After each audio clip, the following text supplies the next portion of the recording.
কর্মচারীরা এখানে বসে পিকনিকের খাবার খাচ্ছে। এই হলো শুভঙ্কর, তারপরে হামিজা আছে, মাংস নিচে প্লেটে ভালোই। আবদুল্লাহ প্লেট খালি, আবদুল্লাহ প্লেটে লাগবে কিছু। আবদুল্লাহ মাংস দেয় না কেন? তারপর আছে মামুন হোসেন, জালাল স্যারে, রনি স্যারে। দেওয়া লাগবে? আহা আবদুল্লাহ তুমি বল, আমি দিয়ে দেবো। শুভঙ্কর নাও মাংস, নাও বেশি করে।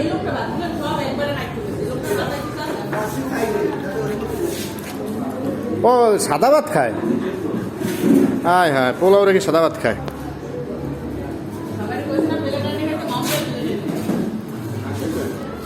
রনি স্যারে ভালোই বড় বড় লোকমা দিতেছে।